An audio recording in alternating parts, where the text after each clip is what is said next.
నూలులో శతాబ్దాల గౌరవం, పట్టు పరంపరకు ప్రతీక, సంప్రదాయానికి శాశ్వత చిరునామా సఖీ. సుమన్ టీవీ ప్రేక్షకులకు నమస్కారం.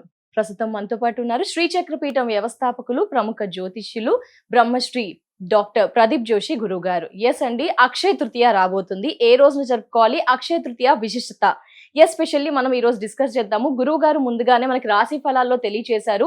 కొన్ని రాసుల వారికి అక్షయ తృతీయను ఖచ్చితంగా సద్వినియోగపరచుకోండి, అలా సద్వినియోగపరచుకుంటే గనక డెఫినెట్ గా రాజయోగం బాగుంటుంది అని తెలియజేశారు. ఎస్, ఆ వివరణతో పాటు ఎలాంటి రాశి వారు ఏం పరిహారాలు, అందరూ కూడా ఏం చేయాలి, గురువు గారి మాటల్లో విందాం. గురువు గారు నమస్కారం. గురువు గారు శ్రీమాత్రే నమః. గురువు గారు, ఎస్పెషల్లీ అక్షయ తృతీయ అందరూ కూడా ఏం పాటించాలి? మరి ముఖ్యంగా మనం ప్రీవియస్ డిస్కస్ చేసాం గురువు గారు, రాశి ఫలాలు చెప్పేటప్పుడు అక్షయ తృతీయను ఖచ్చితంగా ఈ రాశుల వారు ఇది చెయ్యండి బాగుంటుంది అని తెలియజేసి, ఆ రాశి వివరణ ఎవరు ఏం చేయాలి అవంతా కూడా ఒకసారి తెలియజేస్తారా గురువు గారు? శ్రీ గురుభ్యో నమః. శ్రీమాత్రే నమః. సిద్ధలక్ష్మి, మోక్షలక్ష్మి, జయలక్ష్మి, సరస్వతి, శ్రీలక్ష్మి, వరలక్ష్మి చ ప్రసన్న మమ సర్వదా. శ్రీమాత్రే నమః. అక్షయ తృతీయ, ఫస్ట్ మనం ఈ అక్షయ తృతీయ అంటే అర్థం తెలుసుకోవాలి. అక్షయం అంటే నా క్షయం అక్షయం, ఏదైతే క్షయం అవ్వదో అది అక్షయం. క్షయం అంటే ఏంటి? నాశనం పొందేది. అక్షయం అంటే ఏంటి? నాశనము పొందనటువంటిది, ఎప్పటికీ నిలిచి ఉండేది, అది అక్షయం. ఈ అక్షయ తృతీయ రోజే మన సనాతన ధర్మాన్ని కాపాడడానికి సాక్షాత్తు ఆ శ్రీ మహావిష్ణువుల వారే పరశురామ అవతారాన్ని ఇస్తారు. కాబట్టి ఇదే పరశురామ జయంతి అని కూడా అంటారు. మళ్ళీ సప్త చిరంజీవులలో పరశురాముల వారు ఒకళ్ళు. కాబట్టి ఇప్పటికీ ఉన్నటువంటి మహానుభావులు పరశురాముల వారు. ఇప్పటికీ ఈ యొక్క కేరళ బెల్ట్ ఏదైతే ఉందో, ఉడిపి, మంగళూరు ఆ బెల్ట్ ఏదైతే ఉందో, అక్కడ మహేంద్రగిరి అనే ఒక పర్వతం ఉంటుంది. ఆ పర్వతం మీద ఇప్పటికీ పరశురాముల వారు తపస్సు చేస్తూ ఉన్నారు. అందుకే ఆ క్షేత్రాన్ని మొత్తం కూడా పరశురామ క్షేత్రము అని అంటారు. కాబట్టి పరశురామ జయంతి రోజు అక్షయ తృతీయ. ఈ రోజు శ్రీ మహాలక్ష్మి అమ్మవారికి చాలా ఇష్టమైన రోజు. తర్వాత కుబేరుడికి పట్టాభిషేకం చేసిన రోజు ఈ రోజు. అంటే కుబేరుడికి ఈ యొక్క ధనానికి అధిపతిగా ఉండమని చెప్పి ఎవరైతే ఈశ్వరుడు ఆయనకి పట్టాభిషేకం చేస్తాడు, అలకాపురికి పట్టాభిషేకం చేస్తాడు. సో అలా పట్టాభిషేకం చేసిన ముహూర్తం కూడా అక్షయ తృతీయ. అంటే నీ యొక్క ఈ రోజు నువ్వు ఈ యొక్క ధనగారానికి, కోశాగారానికి నువ్వు అధిపతి అయ్యావు. కాబట్టి ఇకపై ఈ రోజు నుంచి నీ యొక్క కోశాగారము అక్షయం అవుతుంది. అంటే ఎప్పటికీ నశించినటువంటి కోశాగారం నీ దగ్గర ఉంటుంది అని అదొకటి. ఇంకొకటి, ఆది శంకరాచార్యుల యొక్క జయంతి కూడా ఇప్పుడే అని చెప్తారు, అక్షయ తృతీయ. సో ఆది శంకరాచార్యులను కూడా మనం స్మరించుకోవాలి. ఆయన చేసినటువంటి గొప్ప గొప్ప పనులని కూడా మనం స్మరించుకోవాలి, ఆయన ఆరాధన చెయ్యాలి.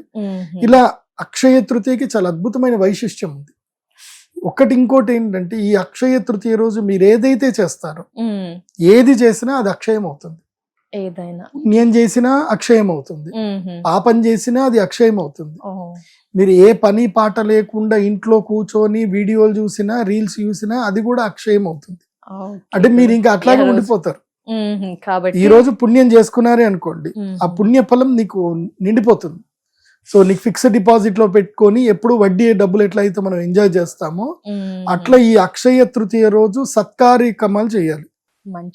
మంచి కార్యక్రమాలు, యజ్ఞయాగాదులు, హోమాదులు, భగవత్ సేవ, గురు సేవ, అన్నదానము, దానములు ఎక్కువగా చేయాలి. అక్షయ తృతీయ రోజు నిజంగా చేయాల్సింది ఏంటంటే దానం.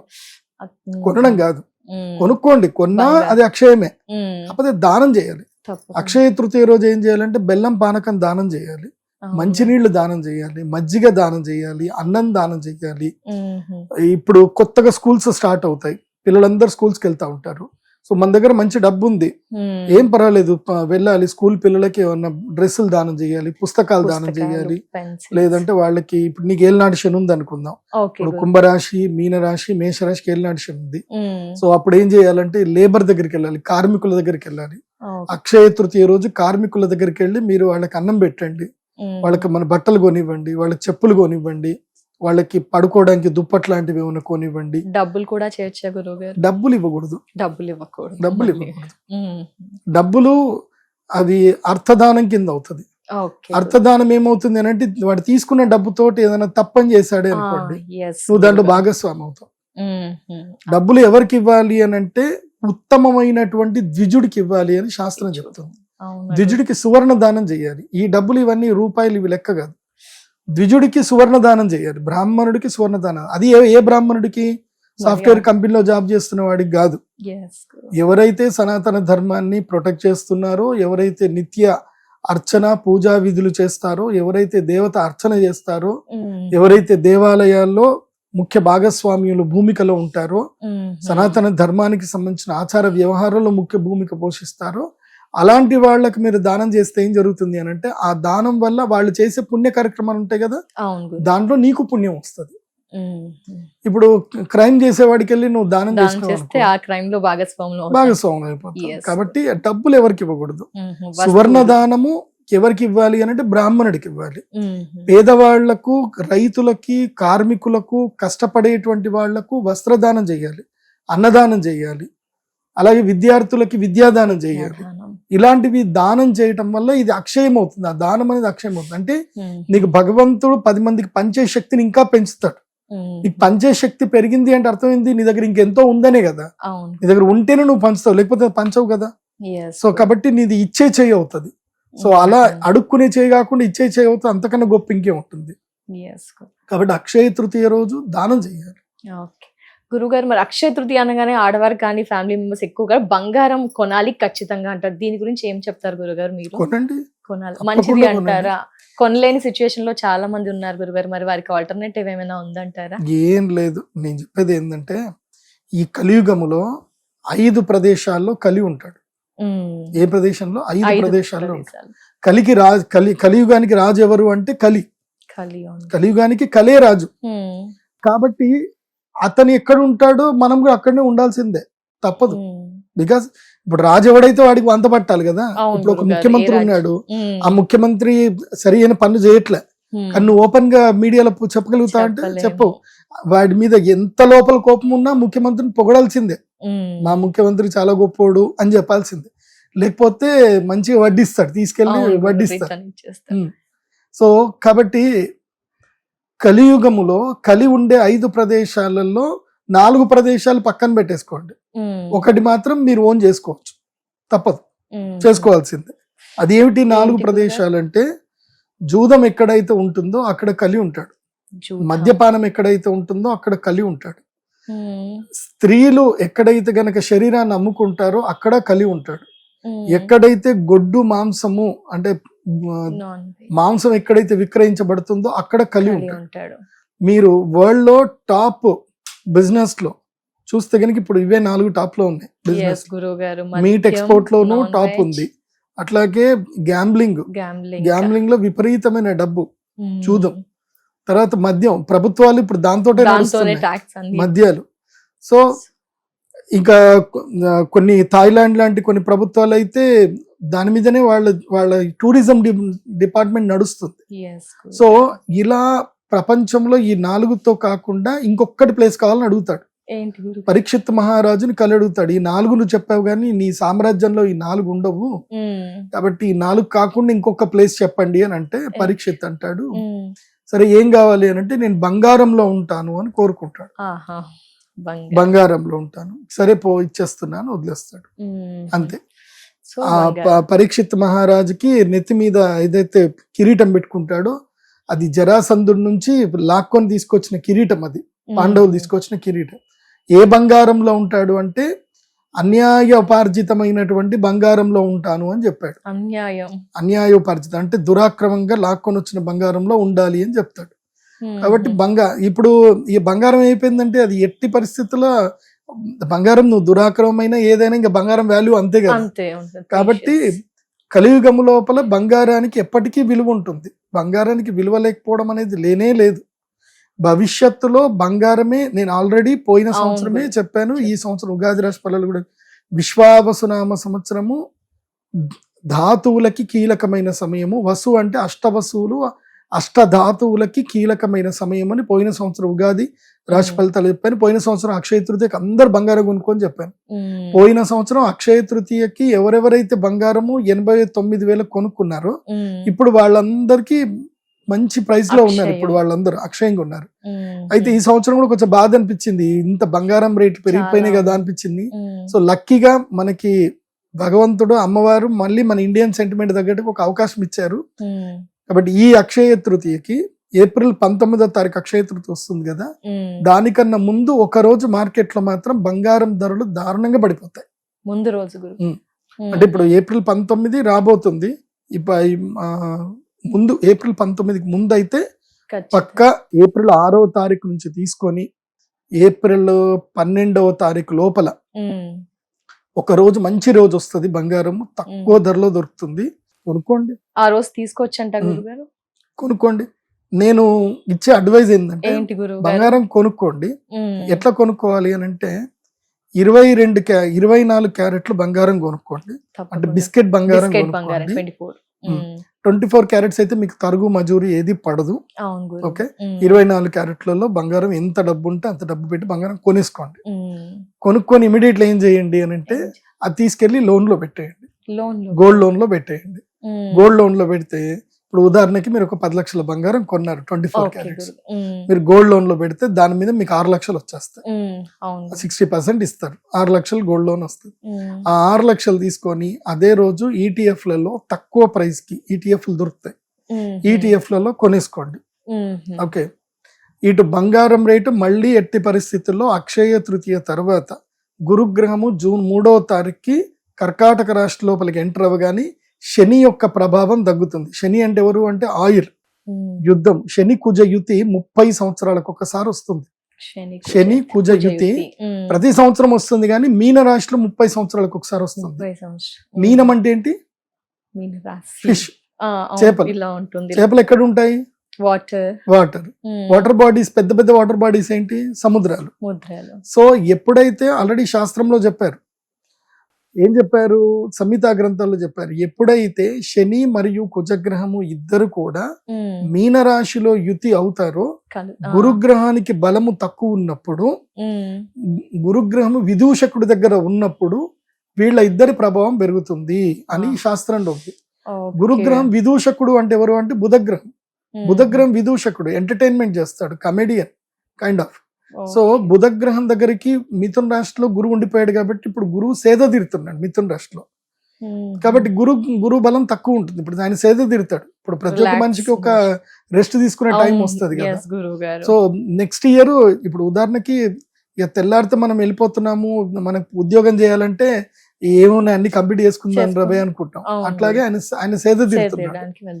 కాబట్టి ఇప్పుడు ఈ మీన రాశి లోపల శని కుజుడు వీళ్ళ యుతి ఉంటుంది. ఇది ఏప్రిల్ మంత్ మొత్తం వాళ్ళు ఉంటారు, కలిసి ఉంటారు.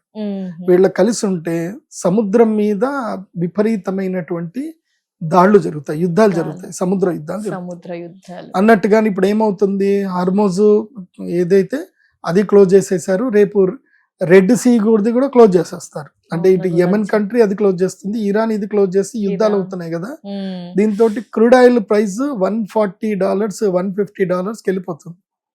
క్రూడ్ ఆయిల్ వెళ్ళిపోయిందనంటే డాలర్ కి ప్రైస్ ఇంక్రీజ్ అవుతుంది. సో అప్పుడు గోల్డ్ సిల్వర్ ఇన్వెస్టర్స్ అందరు కూడా అటు వెళ్ళిపోతారు. So gold price silver price పడిపోతాయి. ఇది అంతా జూన్ 3 వరకు ఉంటుంది. మెయిన్ ఏప్రిల్ 19 దాకా లోలో దొరుకుతాయి. ఏప్రిల్ 19 నుంచి కొంచెం హై ప్రైస్ లో, అంటే మరీ అంత ఎక్కువ కాకుండా ఈ ఏప్రిల్ 19th కి బిఫోర్ ఏదైతే డిస్కౌంట్ దొరుకుతుందో ఏప్రిల్ 19 తర్వాత అయితే దొరకదు. ముందుగానే తీసేసుకోవడం. సో ఏప్రిల్ 19 తర్వాత దొరుకుతాయి. కాబట్టి ఇటు గోల్డ్ లోను పెట్టుకొని ఇటు అది తీసుకొని ఏం చేసుకున్నామంటే మనము ఈటీఎఫ్ కొనుక్కున్నాం అనుకోండి, ఇటు ఈటీఎఫ్ ప్రైస్ పెరుగుతుంది, అటు మనం కొన్న గోల్డ్ ప్రైస్ పెరుగుతుంది, రెండు పెరుగుతాయి. ఇదేముంటుంది, మామూలు వడ్డీ పడుతుంది, గోల్డ్ లోన్ వడ్డీ. అది వడ్డీ కట్టేసుకొని సంవత్సరం తర్వాత మీరు విడిపించుకున్నారనుకోండి, సంవత్సరానికి అదే బంగారము నాకు తెలిసి నెక్స్ట్ ఇయర్ అక్షయ తృతీయ వరకు 2027 అక్షయ తృతీయ వరకు 24 క్యారెట్ల గోల్డ్ 1,90,000 కన్ఫర్మ్ ఉంటుంది. 1,90,000 24 క్యారెట్లు 10 గ్రాములకి ఉంటుంది. కాబట్టి ఇప్పుడు మీరు 1,30,000కి పడి కొన్నారే అనుకోండి, 70 లక్షలు 70,000 ప్రాఫిట్ లోనే ఉంటారు. ఆల్మోస్ట్ 70 అంటే 60,000 ప్రాఫిట్లో ఉంటారు. 1,90,000కి వస్తే సో 60,000 ప్రాఫిట్లో ఉంటారు. ఇక్కడ కూడా ETF లో కొంటారు కాబట్టి సేమ్ ప్రైస్ లో అది కూడా ఒక 60,000 ప్రాఫిట్లోకి వచ్చేస్తారు. సో మొత్తం లాభం, 2 రకాలుగా లాభం వచ్చేస్తుంది. ఎస్ గురుగారు. కాబట్టి పెళ్లిలో ముహూర్తాలు ఏమైనా ఉంటే 22 క్యారెట్స్ ఇప్పుడు కొనకండి, 24 క్యారెట్స్ కొనుక్కోండి. మీరు అదే బిస్కెట్ బంగారం మీరు ఇచ్చేసి 22 క్యారెట్స్ కూడా ఆ రోజు కూడా ఏ రోజు కావాలంటే ఆ రోజు కొనుక్కోవచ్చు కదా, తగదు. బిస్కెట్ బంగారం ఏంటంటే మనకు ఒక వాల్యూ ఉంటుంది. అదే మీరు 22 క్యారెట్స్ కొనుక్కున్నారనుకోండి, అది మీరు కొనేటప్పుడే తరుగు, మజూరి, అవన్నీ GSTలు అవన్నీ కూడా మీరు 15% మినిమం కట్టాల్సిందే. అంటే మీరు ఎక్కువ పెట్టి బంగారం కొంటున్నారు. అది సో అదొక్కటి చూసుకోండి. కాబట్టి అక్షయ తృతీయ రోజు అయితే బంగారం కొనండి అని చెప్తా, అంతకన్నా ముందే కొనండి. అక్షయ తృతీయ రోజుకి నాకు తెలిసి డిమాండ్ ఎక్కువ పెరుగుతుంది కాబట్టి ఆ రోజు ప్రైస్ కూడా ఇంకెక్కువ అయ్యే అవకాశం ఉంటుంది. ముందు రోజే కొంటే ఆ ప్రతిఫలం ఉంటుందంటారా గురుగారు? లేదు, అక్షయ తృతీయ రోజు మనం కొన్న బంగారం తీసుకెళ్లి అమ్మవారి దగ్గర పెట్టి పూజ చేసుకోవాలి. అమ్మవారి దగ్గర పెట్టి పూజ చేయడమే మనం కొన్నట్టు. ఇంటికి తెచ్చుకోవడం అదేం లేదు. నీకు ఎప్పుడు ప్రైస్ తక్కువ ఉంటే అప్పుడు తెచ్చి ఇంట్లో పెట్టుకోండి. అక్షయ తృతీయ రోజు చక్కగా పసుపు కుంకుమ వేసి అమ్మవారి దగ్గర పెట్టి ఆ రోజు ఆభరణాలు ధరిస్తే నువ్వు ఓన్ చేసుకున్నట్టు. ఇంకా ఏం చేయొచ్చు అంటారు గురువు గారు? అక్షయ తృతీయ రోజు ఆడవారు ఇంకా ఏం చేయొచ్చు అంటారు? పూజ విధానం ఏమైనా స్పెషల్ గా ఉంటుందా? మీ స్టైల్ ఆఫ్ లో ఏం చెప్తారు? మెయిన్ అక్షయ తృతీయ రోజు ప్రతి ఒక్కరు తమ ఇంట్లో పూర్ణ కలశం పెట్టుకోవాలి. పూర్ణ కలశం పెట్టుకొని చక్కగా కలశం మీద కొబ్బరికాయ పెట్టి పూర్ణ కలశం పెట్టుకొని బంగారు మోము లేదా వెండి మోములో మహాలక్ష్మి అమ్మవారిని పెట్టుకొని అమ్మవారికి అభిషేకం, శ్రీ సూక్తము, పురుష సూక్తం తోటి అమ్మవారికి అభిషేకం చేసి పాలు, పెరుగు, తేనె, నెయ్యి, చక్కెర వీటితో చక్కగా అభిషేకం చేసి గంధం కుంకుమ పెట్టి లలితా సహస్రనామం చదువుతూ చక్కగా అమ్మవారికి కుంకుమార్చన చేసుకోవాలి. ఇది జనరల్ గా ప్రతి ఒక్కరూ ఇంట్లో చేసుకోవాల్సిన పనిది. ఆ రోజు మీ దగ్గర ఏ ఆభరణాలు ఉన్నా ఏమున్నా అవన్నీ భగవంతుడి దగ్గర నివేదన చేసి మాకు ఈ సంపద అక్షయమగును కాక, మేము ఎన్ని జన్మలు ఎత్తినా ఏది చేసుకున్నా మాకు ఈ సంపద అక్షయమగును చెప్పి అమ్మవారికి పులిహోర ఏదైనా నైవేద్యం పెట్టి, బెల్ల పానకము, పులిహోర, పానకం, వడపప్పు ఇవన్నీ నైవేద్యం పెట్టి మీరు తినడమే కాకుండా ప్రసాదము 10 మందికి పంచండి. మెయిన్ గా ఈ రోజు దానం ఎక్కువగా చేయాలి. దానం చేస్తేనే గొప్ప. ఈ రోజు అక్షయ తృతీయ రోజు ఎంత దానం చేస్తే అంత అక్షయం అవుతుంది. ముఖ్యంగా అన్నదానం చేయండి, జలదానం చేయండి, మజ్జిగ దానం చేయండి. తర్వాత ఇంకోటి చాలా ఇంపార్టెంట్ థింగ్, ఇది జనరల్ గా అందరు చేయాల్సినవి కానీ ఒక VIP రేంజ్ ఒకటి ఉంటుంది అనమాట. అంటే ఇది చేస్తే ఇంకా కన్ఫర్మ్, అందులోపల డౌట్ లేదు అనేది ఒకటి ఉంటుంది. అదేమిటంటే శ్రీ మహాలక్ష్మి యాగం. అమ్మవారి యాగం చేసుకోవాలి. నేను 2018 నుంచి అక్షయ తృతీయది నేను స్టార్ట్ చేశాను. అప్పటికి ఇప్పటికి 2018లో నా యొక్క జర్నీ దాదాపుగా 10-15 లక్షలతో స్టార్ట్ అయింది. ఇప్పుడు నాకు 100 times ఐ మేడ్. అప్పటి నుంచి ఇప్పటికి నాకు ప్రేక్షకులు పెరుగుతున్నారు, అభిమానులు పెరుగుతున్నారు, నా సంపద పెరుగుతుంది. అప్పటికి మా అమ్మవారి దేవాలయం చాలా చిన్నగా ఉండే, ఇప్పుడు చాలా పెద్దగా అయిపోయింది దేవాలయం. అప్పుడు జస్ట్ కెపాసిటీ ఎంత, 50 మంది కెపాసిటీ ఉండే, గుళ్ళో కూర్చునే కెపాసిటీ 50 మంది. ఇప్పుడు ఏకంగా ఒకేసారి దాదాపుగా 500 మంది కూర్చోవచ్చు, అంత కెపాసిటీ అయిపోయింది. 500 మంది కూర్చునే కెపాసిటీ ఏంటి అంటే అది 10 times పెరిగింది. సంపద కూడా 10 times పెరిగింది. కాబట్టి మీరందరూ కూడా అక్షయ తృతీయ రోజు మా అమ్మవారి దేవస్థానానికి రండి. మేము ఎనర్జీ ఇస్తాం, అది అద్భుతంగా ఉంటుంది. అది ఆ పూజ ఈవెంట్ ఏముంటది, ఇప్పుడు ప్రతి ఒక్కరి కుటుంబంలోనూ ఒక ఈవెంట్స్ కి వెళ్ళాలి. ఒక సందర్భం వచ్చినప్పుడు ఈవెంట్స్ కి వెళ్ళాలి. ఈవెంట్స్ ఎక్కడ జరుగుతున్నాయి అక్కడికి వెళ్ళాలి. మీరు మీ ఇంట్లో ఈవెంట్ చేసుకున్నారనుకోండి, దాంట్లో మీరు ఎంజాయ్ చేసేది ఏమి ఉండదు. మీరు మీ అతిథులందరినీ మీరు సత్కరించడంలోనే ఉంటుంది. అదే ఈవెంట్ జరుగుతున్న ప్లేస్ కి వెళ్ళారనుకోండి, డివైన్ ఈవెంట్స్. ఇప్పుడు మా అమ్మవారి ఎట్లా ఉంటుందంటే అక్షయ తృతీయ సూపర్ ఉంటుంది ఈవెంట్. మార్నింగ్ 6 నుంచి 8 వరకు మొత్తము కలశాలు అన్నిట్లలో నీళ్లు నింపుతాం. అన్ని నీళ్ళు నింపి 8 o'clock నుంచి అమ్మవారికి కుంభాభిషేక పూజ జరుగుతుంది, పుణ్యవచనం జరుగుతుంది. కుంభాభిషేకం 1000 కలశాలు, 1000 కలశాల్లో ఉన్న నీటితో 1000 మంది ముత్తైదువులు ఎంత వస్తే వాళ్ళందరికీ గర్భగృహ ప్రవేశం ఇస్తాం. మీరు ఏ క్యాస్ట్ ఏం కథ ఏమి అడగం. ఎందుకోసం అంటే మా దృష్టిలో అందరూ అమ్మవారి యొక్క శక్తి స్వరూపులే. యాదేవి సర్వభూతేషు శక్తి రూపేణ సంస్థిత, నమస్తస్యై నమస్తస్యై నమస్తస్యై నమో నమః. కాబట్టి మేము అందరినీ శక్తి స్వరూపంగానే చూస్తాం.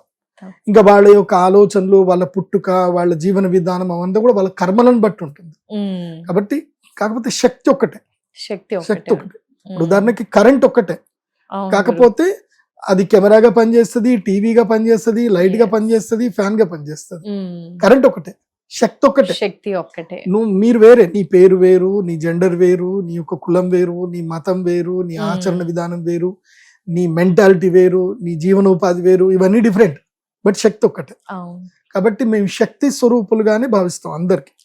మీరు అందరు రావాలి, అక్కడ చక్కగా స్నానాలు చేసుకోవాలి, సాంప్రదాయ వస్త్రాలు ధరించాలి, కలశం తీసుకోవాలి, కూర్చోవాలి. మేము మంత్రాలన్నీ చదువుతాము, అన్ని కలశాల మీద చక్కగా అక్షంతలు వేస్తాము. అప్పుడు అమ్మవారి గుడిలోకి వెళ్ళి సాక్షాత్తు శ్రీ లలితా త్రిపుర సుందరి దేవి అమ్మవారి యొక్క పాదములకి మీరు అభిషేకం చేయండి. అందరికి అభిషేకం అవకాశం ఇస్తాం. గర్భగుడి లోపలికి అందరికి ప్రవేశం ఇస్తాం. ఒక్క అక్షయ తృతీయ రోజే ప్రవేశం ఇస్తాం. అందరూ వెళ్ళాలి ఆ జగదంబకి. ఎందుకోసం అంటే మా నాన్నగారు బ్రహ్మశ్రీ కృష్ణ జోషి గారు ఆయన వాక్యం ఏంటంటే, భగవంతుణ్ణి మనం ఎవరికి దూరం చేయకూడదు. మనం అందరిని మనం దగ్గర చేయడానికి నేను గుడి కట్టాను, దూరం చేయడానికి గుడి కట్టలే. నా ఒక్కడికే పూజ చేయాలి, నేను ఒక్కడినే పుణ్యం పొందాలి అనుకుంటే అది స్వార్థం. అందరికి ఆ పుణ్య ఫలం ఇవ్వాలి, అందరికీ భగవత్ సేవ చేసుకునే శక్తి ఇవ్వాలి అని చెప్పి మా నాన్నగారి యొక్క సంకల్పం అదే ఉండే. అదే ఆలోచన విధానాన్ని మేము కంటిన్యూ చేస్తున్నాం. కాబట్టి అక్షయ తృతీయ రోజు అందరికీ గర్భగృహ ప్రవేశం ఉంటుంది. అందరూ అమ్మవారి యొక్క పాదుకలకు అభిషేకం చేయొచ్చు. తర్వాత మేము దానికి ఒక నియమం ఉంటుంది. వేద మంత్రములు, వేదములు చదువుకున్న వ్యక్తులు ఎవరైతే ఉంటారో అర్హత ఉన్న వ్యక్తులకు మాత్రమే అమ్మవారి యొక్క శిరోపాదమస్తకం వరకు అభిషేకం చేసే అధికారం ఉంటుంది. వేద అర్హత లేనటువంటి వాళ్లకు, ఆ యొక్క విజ్ఞాన అర్హత లేని వాళ్లకు పాదసేవ మాత్రమే ఉంటుంది. అంటే అమ్మవారి పాదుకలు మాత్రమే కడగాలి, నెత్తి నుంచి పోసే అధికారం వాళ్ళకు లేదు. దాంట్లో మాత్రం శాస్త్రం పాటించాలి. కాబట్టి అమ్మవారి యొక్క పాదములు పాద పూజ చేయడానికి అందరికీ ఇస్తాం అర్హత. అందరూ వచ్చి అమ్మవారి పాదుకలు చేసుకోవాలి. అక్కడ 365 కిలోల పంచలోహ శ్రీచక్రం ఉంటుంది. మీకు సౌత్ ఇండియాలో ఎక్కడ కూడా లేదు అంత బరువైన పంచలోహ శ్రీచక్రం, ఎక్కడా లేదు. అందుకే మా పీఠం పేరు శ్రీచక్ర పీఠం. అక్కడ శ్రీచక్రానికి అభిషేకం చేయండి, అమ్మవారికి అభిషేకం చేయండి, నవావరణ పూజ జరుగుతుంది, అది చూడండి. అమ్మవారికి మీ చేతుడు అభిషేకం చేయడం అంటే అంతకన్నా పుణ్యం ఇంకోటి ఉండదు. అక్షయ తృతీయ రోజు. ఇంకోటి, మీరు ఎక్కడ ఏ టెంపుల్ కైనా వెళ్ళండి, మిమ్మల్ని ఎవరు గర్భగుడిలోకి రానివ్వరు. మిమ్మల్ని అక్కడే ఉండి మీరు అభిషేకం చూడండి, తీర్థం ఇస్తాను తీసుకొని వెళ్ళండి అంటారు. కానీ అమ్మవారిని స్పర్శ చేసే అర్హత ఎవరికి ఇవ్వరు. మేము ఇస్తున్నాం ఆ ఒక్క రోజు మాత్రమే. ఆ 12:30 గంటల మళ్ళీ ఆ అమ్మవారి అభిషేకం అయిపోయింది, అలంకరణ అయిపోయింది అని అంటే ఇంకెవరిని అలో చేయలేదు. అక్షయ తృతీయ రోజు ఒక రోజు అలో చేస్తాం. ఎందుకోసం అంటే మళ్ళీ శుద్ధి పుణ్యావచనం చేయడము, మళ్ళీ అమ్మవారికి శక్తి ఆవాహన చేయడము, అలంకరణ చేయడము అన్ని అయిపోతాయి. సో మధ్యాహ్నం దీని తర్వాత ఏంటంటే అమ్మవారికి మామిడి పళ్ళ పానకంతో అభిషేకం ఉంటుంది. ఇంకోటి అక్షయ ఫలం అన్ని కూడా దేన్ని అంటారు అంటే మామిడి పండునే అంటారు. మామిడి పండు పళ్ళల్లో అది రాజు అన్నమాట. కాబట్టి వృక్షరాజం కూడా మామిడి పండే. కాబట్టి ఆ మామిడి చెట్టు యొక్క మామిడి పళ్ళని రసంతో అమ్మవారికి అభిషేకం చేస్తాము. మళ్ళీ చందన లేపన పూజ ఉంటుంది అమ్మవారికి. చందనం, శ్రీ చందనం కూడా అమ్మవారికి పూజ చేస్తాము. అందరికి చందనం ఇస్తాము. అదే విధంగా పానకము, ప్రసాదము అందరికి ఇస్తాము. మధ్యాహ్నం వరకు భోజనాలు, అభిషేకం అంతా అయిపోతుంది. ఆ తర్వాత సాయంత్రం పూట ఈసారి అక్షయ తృతీయ 2వ రోజు వరకు కంటిన్యూ అవుతుంది. కాబట్టి అక్షయ తృతీయ ప్రధాన ముహూర్తము సాయంత్రం గోధూళి వేళలో ఉంది. కాబట్టి గోధూళి ముహూర్తం అని ఒకటి అంటారు. అంటే గురువుగారు ఏం చేస్తారు? గోధూళి ముహూర్తములో మా దగ్గర శ్రీచక్రము లైవ్ గా వేస్తాం అన్నమాట. ముగ్గు వేస్తాం, శ్రీచక్రం పెద్ద వేస్తాం. సో మీరు ఏదైతే శ్రీచక్రాన్ని మీరు కళ్ళతో చూస్తున్నారో అదే శ్రీచక్రం అనే ఒక మండలం చుట్టూ, యంత్ర మండలం చుట్టూ హోమకుండాలు వేసి యాగం చేస్తాం. అంటే శ్రీచక్ర మండలావర్తితో కలిగినటువంటి యాగము అది. ఇప్పటిదాకా మీరు సౌత్ ఇండియాలో కానీ ఎక్కడైనా మీరు చూసుండరు అలాంటి యాగం. సో శ్రీచక్ర మండలము యంత్రముతో సమేతంగా యాగం చేయడం. సో 108 మందికి మాత్రమే అవకాశం ఇస్తాం. 108 మందికి మాత్రం అవకాశం ఇస్తాం. ఎందుకోసం అంటే శ్రీచక్రం చుట్టూ 100 మంది పెడతారు. సో అంత వాళ్ళకే అవకాశము, అందరికి అవకాశాలు లేవు. మరి ఎలా గురువు గారు 108 మంది, చాలా మంది ఫాలోవర్స్ ఉంటారు కాబట్టి ఎలా 108 మందిని ఎలా సెలెక్ట్ చేసుకుంటారు మీరు? నేను అమ్మవారు సెలెక్ట్ చేస్తారు. ఇంకోటి ఏంటంటే మా పీఠంలో విచిత్రం ఏంటంటే ఎగ్జాక్ట్ అంతమందే వస్తారు. క్రౌడ్ ఎక్కడ ఇది అవ్వదు, మాకు ఎప్పుడు ఇబ్బంది కాదు. అమ్మవారు పిలిపించుకుంటది. ఎవరిని పిలిపించుకోవాలో వాళ్ళనే పిలిపించుకుంటది. మిగతా వాళ్ళు కొంతమంది రారు, కొంతమంది వద్దామనుకుంటారు, వాళ్ళు రాలేకపోతారు. అది కొంతమందికి మాత్రమే అవకాశం క్రతువులో ఉంటుంది. పాల్గొనాలి అని నాకే అనిపిస్తుంది, ఇంకా చాలా మంది వ్యూవర్స్ కి కూడా అనిపిస్తుంది. మరి ఎలా అంటారు? పక్కా 108 మెంబర్స్ ఏం లేదు, 108 మెంబర్స్ కి అవకాశం వస్తుంది. అమ్మవారు మీకు సంకల్పం మేము ప్రచోదనం చేస్తుంది. మీరు నా వెబ్సైట్ ఉంటుంది pradeepjoshi.com వెబ్సైట్, డైరెక్ట్ గా వెబ్సైట్ కి వెళ్ళిపోండి. అక్షయ తృతీయ ప్యాకేజీలు ఉంటాయి. మీరు ఏ ప్యాకేజ్ అంటే ఆ ప్యాకేజ్ బుక్ చేసేసుకోండి. 100 మందికి మాత్రమే అవకాశం. గురుగారు, మనం రాశి ఫలాలు చేసినప్పుడు ఈ విషయం కూడా చెప్పారు, అక్షయ తృతీయ రోజు ఈ రాశి వాళ్ళకి ఇలా బాగుంటుందని. ఈ మహాలక్ష్మి యాగమే ఆ గురుగారు, ఇంకా ఏమైనా క్రతువులు ఉన్నాయా? కొంతమంది రాసులు చెప్పారు కదా, ఆ రాసులు ఎవరు మిమ్మల్ని అప్రోచ్ అవ్వచ్చు ఈ అక్షయ తృతీయ కార్యక్రమంలో? ఇంకా ఎవరు పాల్గొచ్చు, ఎస్పెషల్లీ ఆ రాసుల వారు? ఇప్పుడు ఒక్కొక్కళ్ళకి ఒక్కొక్క బ్రేక్ ఈవెన్ టైం వస్తుంది. ప్రతి సంవత్సరం ఒక్కొక్కళ్ళకి ఒక టైం వస్తుంది బ్రేక్ ఈవెన్ టైం. ఈ సంవత్సరం బ్రేక్ ఈవెన్ టైం ఎవరికి అని అంటే 5 రాసుల వాళ్ళకి అదృష్ట యోగం ఉంది. అదృష్ట యోగం ఎట్లా అంటే, అదేదో పవన్ కళ్యాణ్ సినిమా అత్తారింటి దారిలో క్యారెక్టర్ కి ఒక 10 లక్షలది సూట్ కేసు ఇస్తే దీని నంబర్ చెప్పండి అని అడుగుతారు కదా. అంటే వీడికి ఎంత అదృష్టం ఉన్నా సరే వీడి దరిద్రం బెడ్రూమ్ లో తలదంచుకొని పడుకుంది అని అంటారు. సో అది ఉందనుకోండి, నీకు అదృష్ట దేవత వచ్చి నీకు డోర్ కొట్టినా సరే నువ్వు డోర్ ఓపెన్ చేయవు, అది అట్లాగే ఉంటుంది. సో అలాంటివి మీకు జరగొద్దు, అమ్మ అనుగ్రహం పూర్తిగా కలగాలి మీ జాతకంలో. ఇప్పుడు గోచార రీత్యా మీకు అదృష్ట యోగం ఇప్పుడు రాబోతుంది, కానీ మీ జాతకంలో సరిగ్గా లేదు, మీ ఇంట్లో వాళ్ళు సరిగ్గా లేరు, నీ ఎన్విరాన్మెంట్, నువ్వు ఏదైతే ఎన్విరాన్మెంట్ లో ఉన్నావో ఆ ఎన్విరాన్మెంట్ సరిగ్గా లేదు, నీకు వచ్చే అదృష్టం కూడా రాదు. అవన్నీ మారాలి అంటే ఏదో ఒక దివ్యమైన శక్తి నిన్ను ప్రచోదనం చేయాలి, నేను మూవ్ చేయాలి. అది మూవ్ చేయాలంటే అది మహాలక్ష్మి యాగమే చేసుకోవాలి. ఆ శ్రీచక్ర యంత్రం చుట్టూ కూర్చొని ఆ యాగం చేసుకుంటే ఆ ఎనర్జీ ఏదైతే వస్తుందో నీ ఆరాని ఇంప్రూవ్ చేస్తుంది. అండ్ గురువు అనేటువంటి వాడు ఎవరైతే ఉన్నాడో కేవలము ఇవి డివైన్ ఎనర్జీ కాదు, నీకు లౌకిక నాలెడ్జ్ కూడా ఇవ్వాలి. పోయిన సంవత్సరం అక్షయ తృతీయ వచ్చినప్పుడు అందరికి క్లాస్ పీకిన, బంగారం కొనుక్కోండి, ఇక్కడ నుంచి బంగారం యొక్క ధరలు పెరుగుతాయి అని చెప్పా. పోయిన సంవత్సరం నా దగ్గరికి వచ్చిన వాళ్ళు అందరు బంగారం కొనుక్కున్నారు, ఇప్పుడు అందరు ప్రాఫిట్ లో ఉన్నారు. ధనత్రయోదశి కూడా అది చెప్పా, అందరు బంగారం కొనుక్కున్నారు, అందరూ ప్రాఫిట్ లో ఉన్నారు. ఇప్పుడు కూడా చెప్తున్నాను, ఈ అక్షయ తృతీయకి బంగారము కొనుక్కోండి, తక్కువ ధరలో కొనుక్కోండి. మీకు 22 క్యారెట్స్ 12,400కి వచ్చే అవకాశం ఉంది పర్ గ్రాము, ఇంకా తగ్గొచ్చు కూడా. 12,400 500 అయితే కన్ఫర్మ్ గా వస్తుంది ఒక రోజు. మంచిగా ఆ రేటు కొనుక్కోండి. 24 క్యారెట్స్ అయితే గనక 1,30,000కి 24 క్యారెట్స్ రావచ్చు. చూడండి, వెయిట్ చేయండి, మార్కెట్ అయితే కనిపిస్తుంది, ఇంకా పడిపోయేటట్టే కనిపిస్తుంది. పడితే కొనుక్కోండి, అందరూ యోగ సిద్ధిని పొందండి. అందుకే ఈ మధ్య ఏంటంటే నేను ఎక్కువగా వీడియోస్ నా పర్సనల్ ఛానల్లో కూడా అందరికి ఏం చేస్తున్నానంటే ETF లలో ఇట్లా ఇన్వెస్ట్ చేయండి, అట్లా ఇన్వెస్ట్ చేసుకోండి అని నేను గైడ్ చేస్తున్నాను. మీరు అందరూ డబ్బులు సంపాదించుకుంటే నాకు సంతోషం.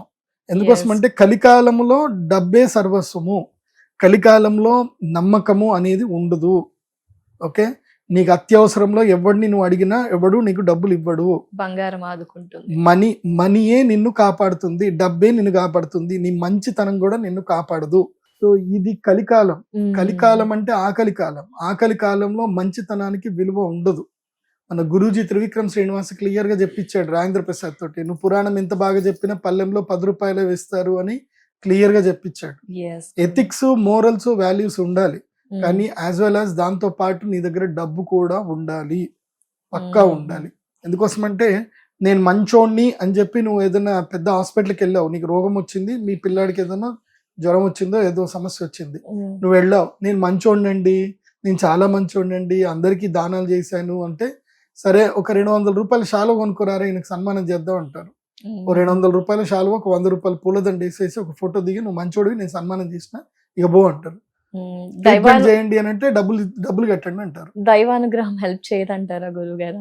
అదే కదా, ఇప్పుడు ఆ దైవానుగ్రహం బట్టే కదా నేను చెప్తున్నది. నేను ఎవరిని మరి, నేను అమ్మవారి సేవకుడిని కాబట్టి నువ్వు ఏ కాలానికి తగ్గట్టుగా ఆ కాలానికి అనుకూలంగా నువ్వు ఉండాలి. నువ్వు ఇంకా త్రేతాయుగంలో ఉండకూడదు. త్రేతాయుగం అయిపోయింది, ద్వాపర యుగం అయిపోయింది, ఆ దేవుళ్ళని పూజ చేయాలి, కానీ నువ్వు కలియుగానికి తగ్గట్టుగా ఉండాలి. ఇప్పుడు రేవంత్ రెడ్డి గారి గవర్నమెంట్ వచ్చింది, ఈ గవర్నమెంట్ లో నువ్వు పోయి FTL లో ఇల్లు కడతా అంటే ఊరుకుంటాడు ఆయన? ఊరుకుంటాడు. పాత గవర్నమెంట్ లో FTL ఇల్లు కట్టుకున్నా ఎవరిని ఏం అనలేదు, ఇప్పుడు కట్టావు ఊరుకుంటాడు ఆయన? ఊరుకోడు. సో అంతే, సో ఏ గవర్నమెంట్ మారితే ఆ గవర్నమెంట్ తగ్గట్టుగా నువ్వు కరెక్ట్ గా ఉండాలి. కాబట్టి కలియుగానికి తగినట్టుగానే మనము లౌకికంగా ఉండాలి. అది బాగా గుర్తుపెట్టుకోండి. సో ఆ రాశులు ఏవి అంటే 5 రాశులు చెప్తాను. ఈ 5 రాష్ట్ర వాళ్ళు మీరు ఏ పని పెట్టుకోకుండా అక్షయ తృతీయ రోజు శ్రీచక్ర పీఠం రండి. ఒకవేళ మీకు టికెట్ దొరకలేదు, 108 మీకు బుకింగ్ కాలేదు, అయిపోయినాయి అనుకుందాం, ఏం పర్వాలేదు, రండి. పూజలో సేవ చేసుకోండి, సేవ అయినా చేయండి. అమ్మవారికి అభిషేకం చేయడానికి అయితే 1008 మందికి అవకాశం ఉంది. ఆ 1008లో మీరు ఒక్కళ్ళు అవ్వండి.